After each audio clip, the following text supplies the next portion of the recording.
I walked in and I sat behind these men, and I have to tell you that this is the greatest collection of men that I know.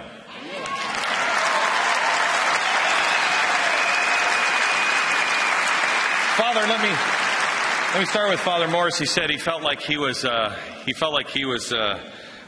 cow in a zoo. Let me tell you something, Father. I'm the biggest cow, and this is the biggest zoo. But you did say something when you just talked about the cow being behind bars. We all very, very well may be behind bars someday. The reason why I say these men are the greatest men I know is because I know history. And I know history repeats itself. And I know that men who will stand and can wield the sword of righteousness, as these men will, the leaders of the world will pee their pants.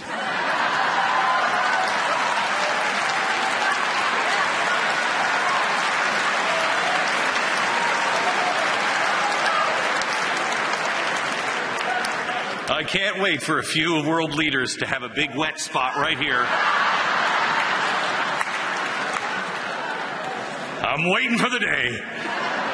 That's number 2, right behind Jesus coming. Which also may cause a big wet spot for many people.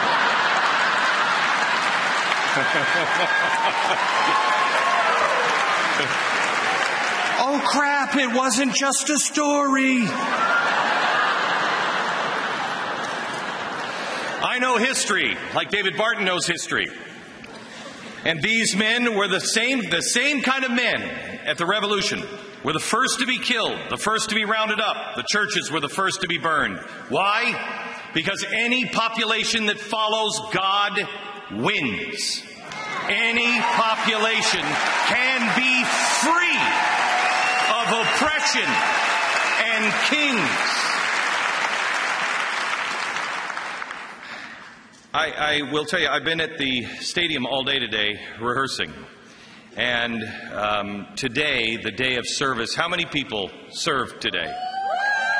God bless you. Never before in American history that we can find, and we have a pretty good historian, never before in American history that we can find, has there not been a tragedy where 30,000 people volunteered to serve. Never. This is what is, I truly believe, buying us time. As many of these men know, Richard Land is one of the greatest men I know. Brave.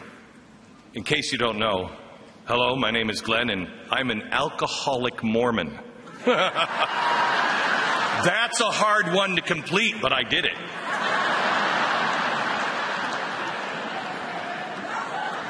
And Richard, no, it is. There are not a lot of them. Rare species.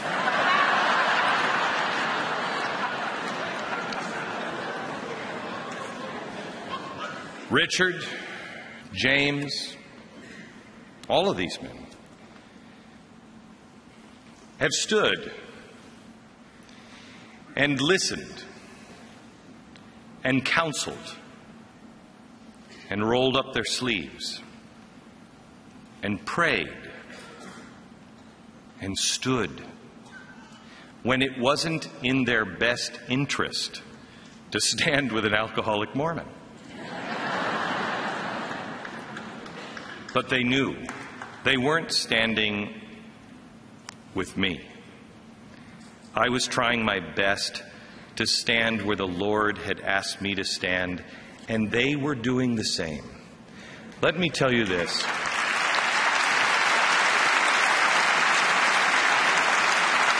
We all have a piece to the puzzle.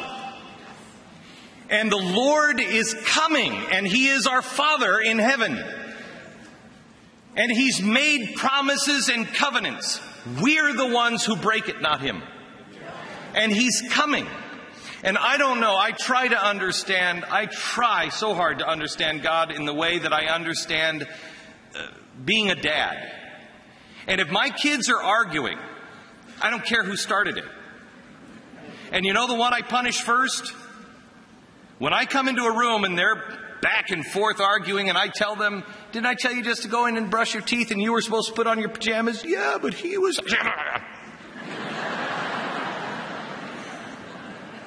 The one I grab by the ear first is the one who's saying, I've been telling them that that's what they were supposed to do. I immediately say, did you do what you were supposed to do?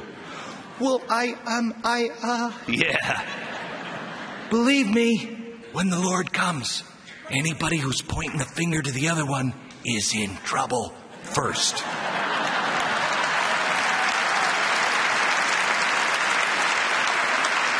United we stand, divided we fall. We may all disagree, but let me tell you this.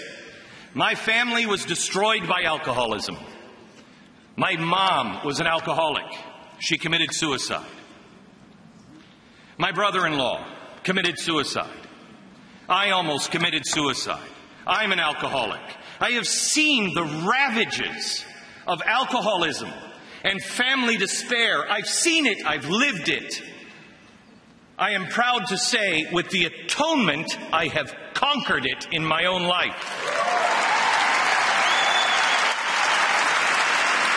Because of the saving power of Jesus Christ, anything can be done.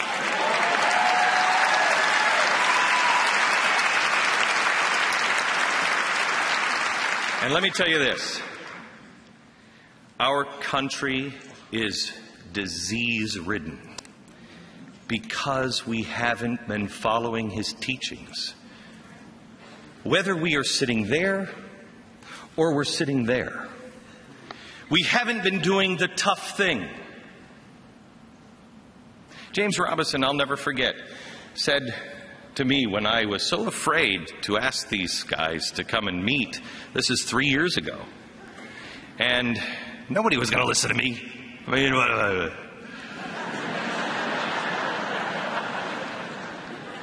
Mormon alcoholic. And James said the greatest thing. I bore my testimony. And James sat there with all of these great men in the room. May I share it? And he said, shame on us. We've all heard it. We all know. But for whatever reason, we haven't done it. And so God went to a Mormon alcoholic.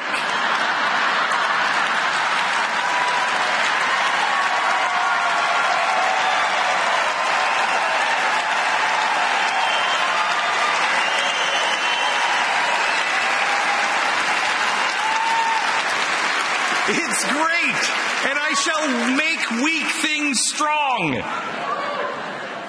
They heard it, and they have come and risen to a challenge. They are great men.